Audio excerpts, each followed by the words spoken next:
Welcome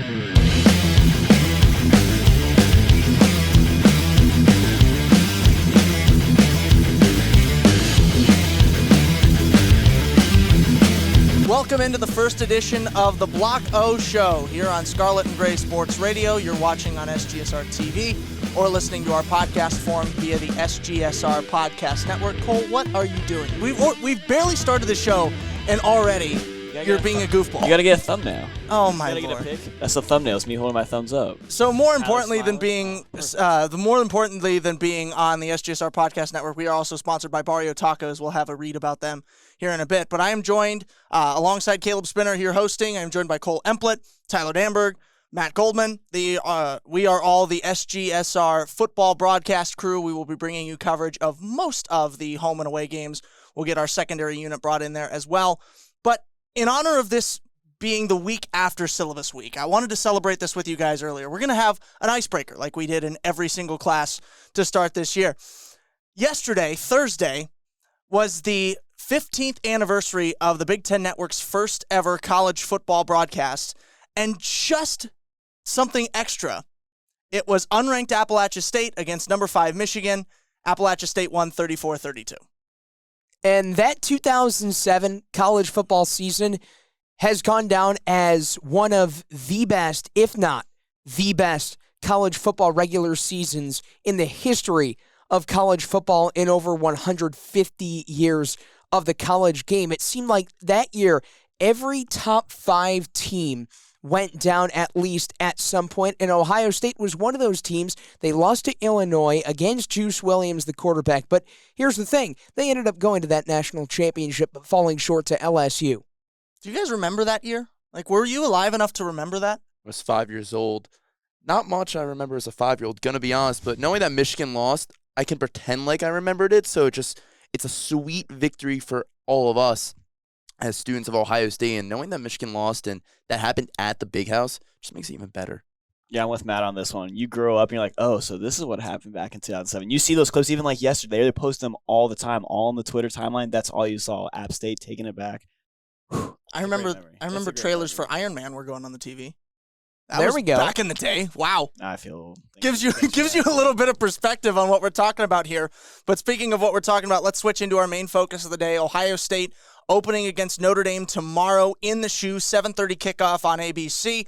Ohio State is ranked second in the AP poll behind Alabama. They're obviously the two best teams in the country. I think that's something you can say with confidence every year.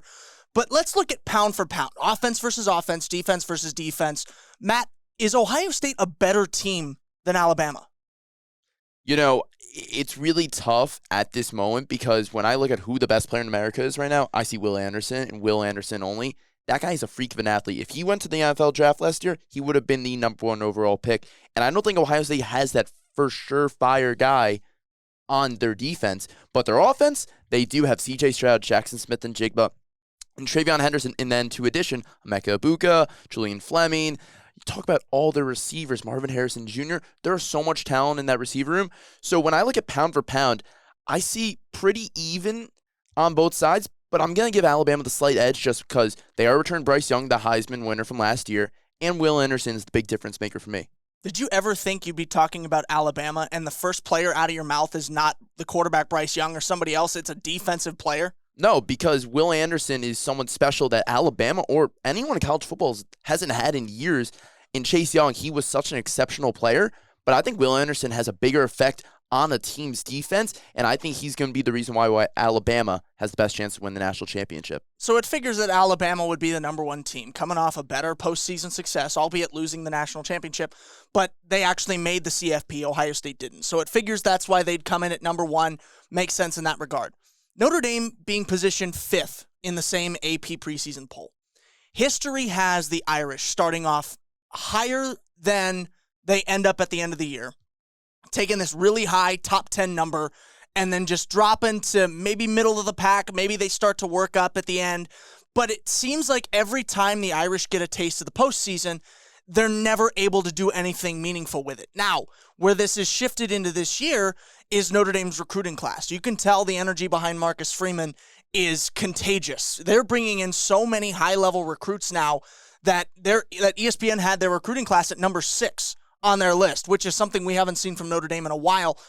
But there's going to be that waiting period, Cole. How long do we have to wait, and how long do Irish fans have to wait until these recruits are able to be meaningful additions to the football team? I mean, if you want to talk about how long you need to wait, let's look at Brian Kelly. He was there for 14 years, and they kept making that push.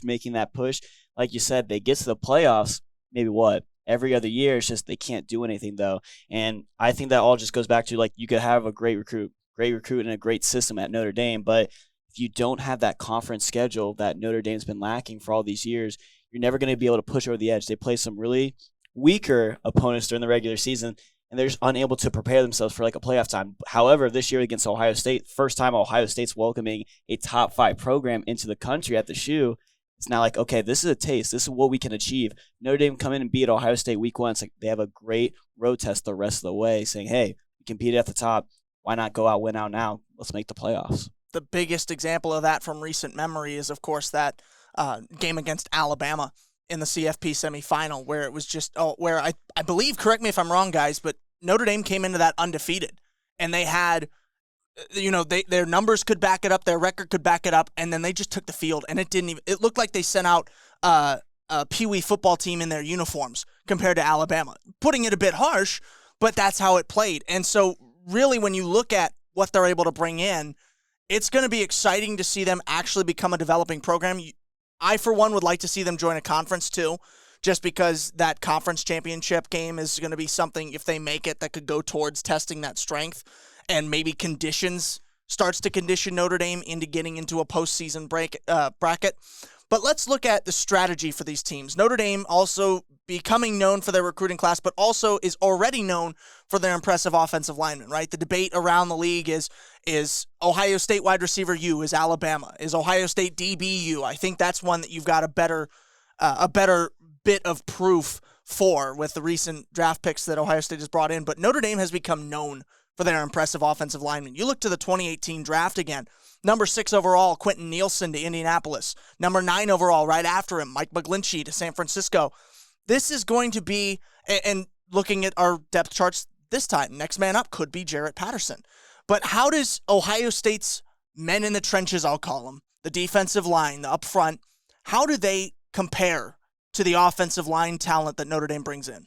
Well, let's start off, Caleb, Cole, Matt, let's start off with the Notre Dame offensive line, because in order for us to assess how effective the Ohio State defensive line is going to be, we have to know whether the preseason All-American Jared Patterson is going to play or not. He's currently listed questionable, according to head coach Marcus Freeman, said that he had a right foot sprain about 2 weeks ago, but he had already moved to left guard this summer. Zeke Corral had a big year last year. He will be slated in as the starting center. But Jared Patterson on the left side of this offensive line now, he has allowed 0 sacks in 37 career games played. But for Ohio State, this defensive line, it's going to be a matter of rejuvenation, because the D-line, they lose a lot last year.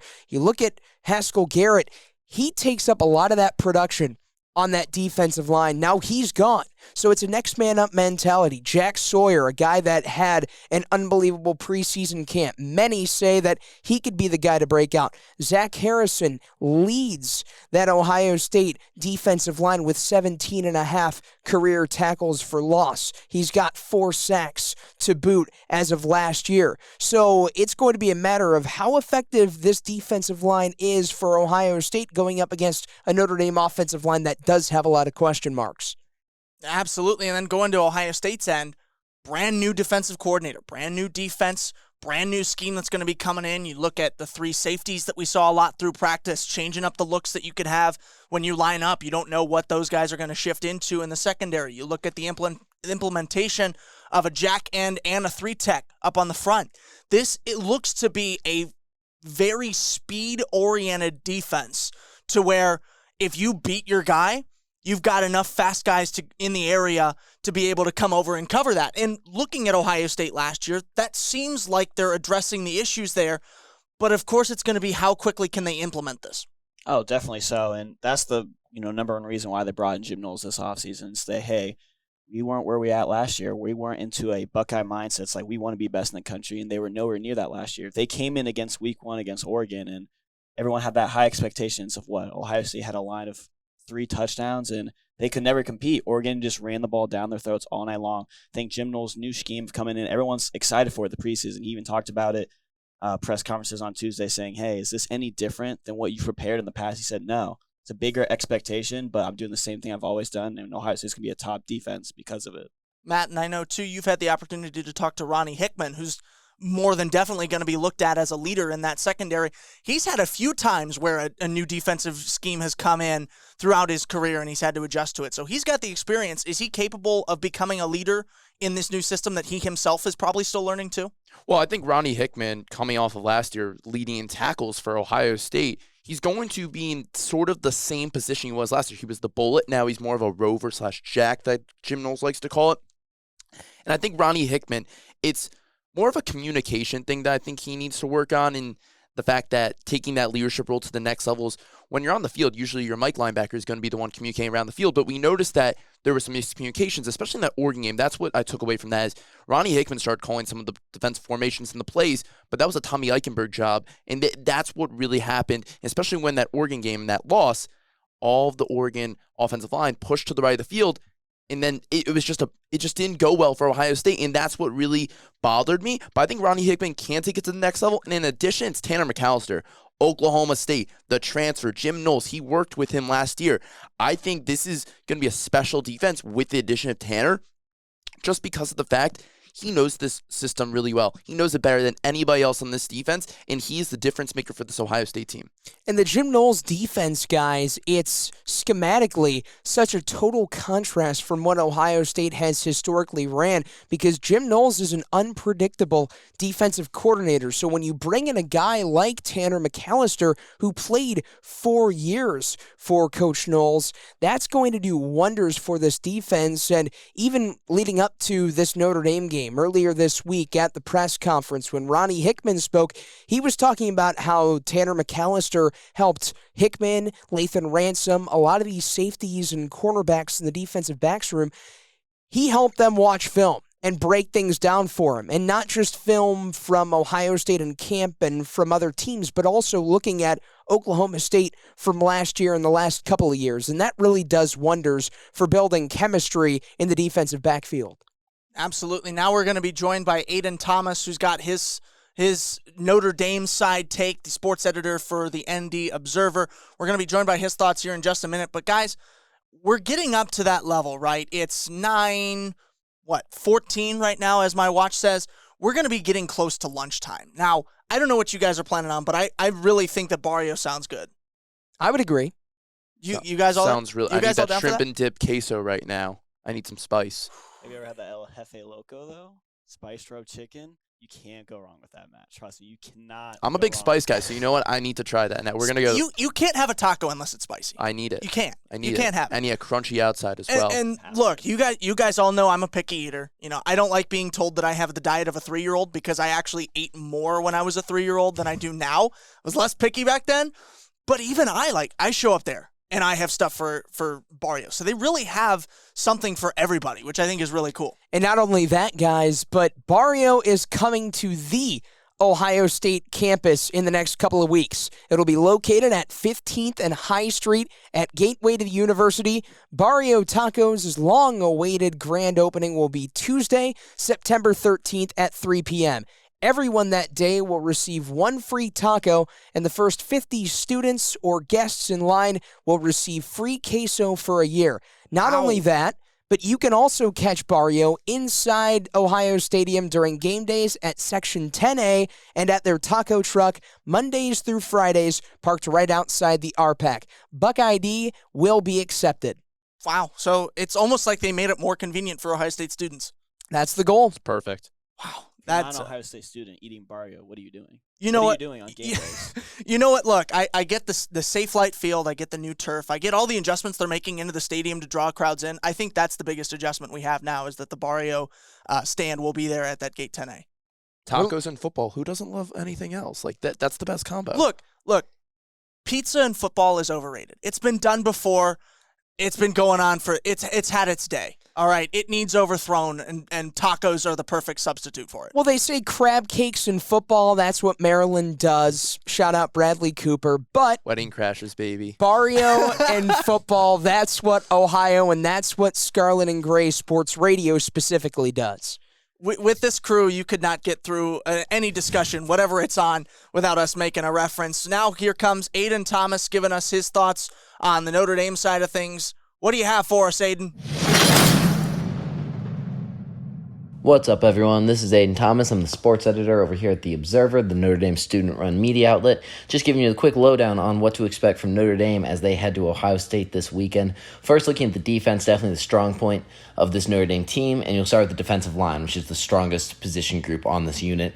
So for Ohio State, it's going to start with stopping the pass rush. It's a very strong pass rush that Notre Dame brings to the table, led by All-American Isaiah Foskey. He's terrific off the edge. He has a knack for strip sacks and can really disrupt a game and kind of change them or swing the momentum one way or the other.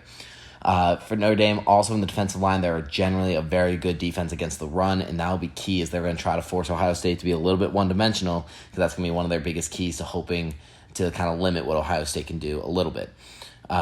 Looking more towards the pass defense, you'll see the secondary. You've got Brandon Joseph, and he's going to be huge because he's going to be responsible for trying to prevent Ohio State from taking the top off the defense and really making Ohio State chip away and maintain these 10, 11, 12 play drives. If they can do that, they feel better about their chances of holding Ohio State to 28, 30 points, which is a total they feel is attainable for their offense this coming weekend. And then the linebacker crew, which will play a role in both run and pass defense. You got J.D. Bertrand, you got Jack Kaiser coming back in significant roles, and you've got Maris Lufal, who's kind of an X factor to watch. He missed all of last year with an injury. He's going to be back this weekend for the Irish and can be a really disruptive linebacker, really in all facets of the game. So he'll be a key name for Ohio State fans to know. Looking at the offense, it obviously all starts with Tyler Buchner this weekend, first career start as a dual-threat quarterback. He's going to be looking to target Ohio State's linebackers. He's going to look to kind of pair up with Michael Mayer, Notre Dame's elite tight end, arguably the best tight end in the country. They're going to look, Ohio State's linebackers, I think, is where Notre Dame feels they can attack this Buckeyes defense, and so they're going to look to use the dual-threat quarterback and their elite tight end to really make that happen.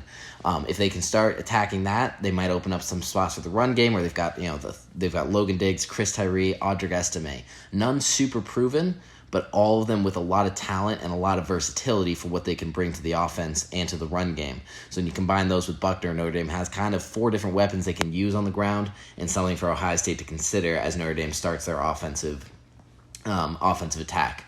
There's a lot of options, especially in the early downs. In the passing game, Notre Dame's not going to have a clear wide receiver 1, but with Lorenzo Styles, Braden Lenzy, Joe Wilkins, Deion Colsey, Tobias Merriweather, there's a lot of names here. Jaden Thomas is another one. A lot of names that maybe don't have a lot of experience, but all are capable of taking the top off the defense, being possession receivers in the slot, being something that Ohio State has to watch out for. I think that might be one of the more frustrating or at least confusing things for Ohio State to deal with is the lack of a clear number 1 target to take away, and rather 5 or 6 guys that offer a lot of different ways that they can attack, and no clear favorite target outside of Michael Mayer that they have to think about. So that'll be a little bit interesting to see how Ohio State handles that. But yeah, Notre Dame will be looking to really just be versatile, get their ground game going, and spread the ball out to a lot of those different guys to make this as difficult of an offense to defend this weekend. For The Observer, this is Aiden Thomas. So with all that in mind, gentlemen, let's get into our score predictions because there's a lot of stuff to balance here. I'll kick things off just because if you guys have ever listened to The Ohio State of Mind on SGSR's podcast network, which I hope you have, I like to think we're good enough friends that you guys do. Look, okay, I promise I'm going somewhere with this. Tyler always has this uncanny ability to get ahead of me on the outline. And then so he'll say something that I've got that I'm going to look like an expert, and then he beats me to it. So I want to stop that from happening. I'm going to take the lead here. There are a couple things to look at here. Notre Dame is going to be forced to replace one of their best running backs to go through the program in recent years in Kyron Williams. Chris Tyree is a good option, but his legacy is still shaping out. We don't know what he's going to be at Notre Dame for the years to come. CJ Stroud also finally gets his receiver, the guy with he says whom he's most connected. He gets extra reps with him after practice each and every day. They came in the same class, and we saw what that looked like with JSN, Jackson Smith, and Jigba at wide receiver 1 in the Rose Bowl. 347 yards, 3 touchdowns, multiple broken records in that game. This is going to be a dominant performance from Ohio State. Notre Dame's going to keep it in there after a small amount of defensive growing pains for the Buckeyes. I'm going to call this 38-17 in favor of the Buckeyes. That 21-point margin of victory will exceed the -17 spread for the Buckeyes, and the 55 total points will go under the 59-point money line. Nobody wants to follow that? I like it. I like it. The 17.5 spread, it's very questionable. The 0.5 a little gets me a little bit. Well, that's so you have to definitively go over or under. Ohio State's going to have a great game, but I think it's going to be similar to Oregon last year. They're going to have these high expectations, and while I do think this time around they will get the best of the Irish, I don't think they're going to win by 17.5. I think it's more closer to 2 touchdowns, as they're sort of, like we talked about, getting into that new defensive scheme a little bit. And if you look at their schedule, besides Michigan at the end of the year, Notre Dame is the closest team they match up with all year in terms of talent, in terms of recruit, all over the field, in terms of coaching staff. I think they win, but they have to go into a big lead early. If not, I think Notre Dame's going to keep it close. I would have to say the biggest focal point for Notre Dame is going to be Michael Mayer, the All-American tight end. He set the single-season school record for receptions by a tight end. He is just under double digits receptions away from breaking the career record. He's a matchup nightmare. But Ohio State, their secondary, I'm sure they're going to be prepared for him. So stopping Michael Mayer is going to be the key. I don't think they do that, but again, there's only so much that a tight end or one player on the offensive or defensive side of the ball can do. This Ohio State air attack, Marcus Freeman has said that he's going out to stop the run, and they're going to try and establish it as well. But it's going to be hard to stop the run when Ohio State can strictly counter in the air. This is the best aerial attack that we have seen in college football probably since 2019 with LSU or 2020 with Alabama. And this Ohio State receiving corps and the entire offense could be better. I think it's going to be high scoring. I would see this one to be a 38-24 victory for Ohio State. There's just too much on that offensive side for the Buckeyes. The offensive line going to be back to their normal positions, at least from what it looked like coming into their careers. Paris Johnson back at left tackle going up against the All-American Isaiah Foskey. That's going to be a fun matchup, but I think Ohio State's going to have the edge despite, I agree with Kole. I think Ohio State's going to have some problems in the early goings, but in the end, I say 38-24, Scarlet and Gray. I have Ohio State winning. Kole has Ohio State winning. Tyler has Ohio State winning. Are we going to go 4 for 4 on the inaugural episode, or is Matt going to throw a wrench into this whole thing? We're going to go 4 for 4. We're going to stay 100% here. So with Ohio State, I believe that this will be a 48-20 game. I believe that they do cover indeed, because I believe this offense is too explosive to not score more than 17.5 and to cover and to win this game. This Ohio State team, although I'm a little worried about their defense, all they got to do is outscore the opponent. I know that sounds like, you have to outscore the opponent. Yeah, duh. But, that's the goal, however, but I get what you're saying here. This offense, all they need to do is keep chipping away and scoring touchdowns. I am a little hesitant on this defense. You both bring up the Oregon point.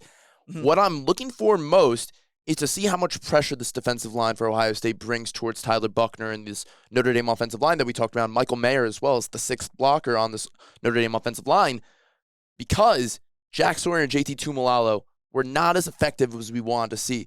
And Ohio State fans have not seen. There was no Nick Bosa, Joey Bosa, Chase Young out there for Ohio State last year. And Coach Day said that they want Teron Vincent.